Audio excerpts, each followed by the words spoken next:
One night, the Pharaoh had a strange dream and could not sleep. The next morning, he called all his wise men, ministers, and counselors and described his dream to them. Nobody had an answer to what it could mean. When the servant, who was in jail with Joseph, heard about this, he suddenly remembered his promise. He ran to the Pharaoh and told him about the prisoner who could interpret dreams. The Pharaoh immediately summoned Joseph. "So, my servant says you can interpret dreams. He tells me you are extremely gifted." "I am not capable of such things, Your Majesty. My God works through me. He can give you the meaning of your dreams. Describe your dream to me." "Very well. In my dream, I saw 7 fat cows eating grass in a field. Then 7 thin, ugly cows rose up from the river Nile and swallowed the 7 fat cows. What does this mean?" Joseph listened to the Pharaoh and then closed his eyes for some time. He walked across the room and came back to the Pharaoh. "My lord, this dream you just described is very symbolic. It is a message from God. God is telling you that a great famine is coming. It will last for 7 years. There will be no food to grow, no rains. A lot of people will starve and die." "Oh, that is terrible news. We are all doomed then." "Wait, my lord, I am not finished yet. The dream came to you as a warning from God to prepare for the famine.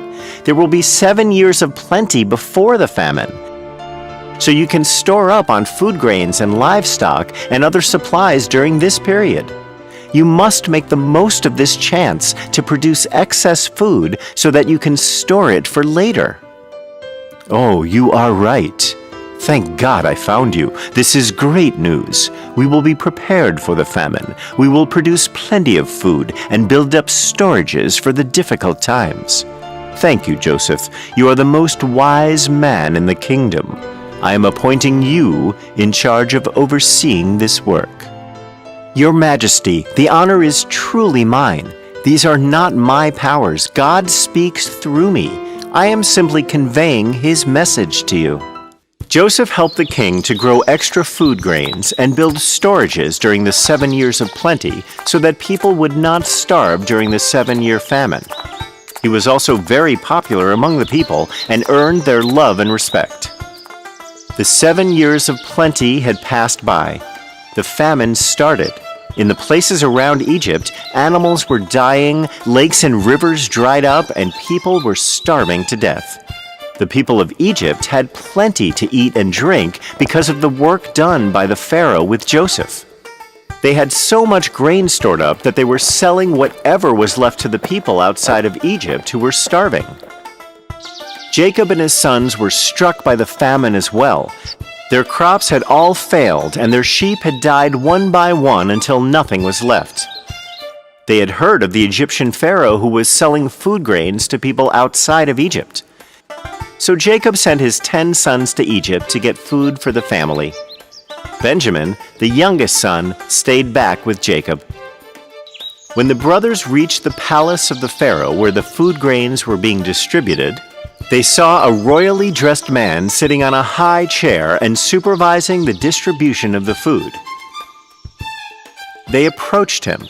It was actually Joseph. But they did not recognize him since it had been 10 years since they had seen him. But Joseph recognized his brothers. He realized that they did not know it was him, and he kept quiet. His brothers greeted him and then bowed down in front of him, just like the dream he had had when he was a boy. "Where have you come from?" "We are from a faraway land called Canaan. The famine has struck us badly. We are a family of 12, and we have come to buy some food grains. Our father is waiting for us at home." "I do not believe you. You look like spies. Are you here to bring harm to our people?" "No, my lord. We're not spies. We're just hungry travelers in search of food.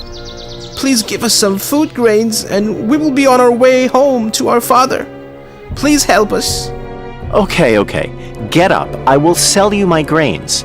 But you must bring your youngest brother and father when you come next time." "Thank you, my lord. We will do that." The next time, Jacob and Benjamin went with the other brothers to Egypt to meet the Pharaoh. Joseph was overjoyed to see his father and little brother. After some time, Joseph revealed himself to them. Reuben, I am the brother you sold off to the Egyptians.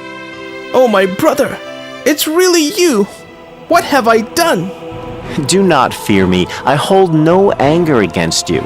Because of you, I was able to meet great people and be of service to these people. I was able to help feed them in the time of starvation. I have earned their love and respect, all because of you. I want all of you to come here in Egypt and live with me.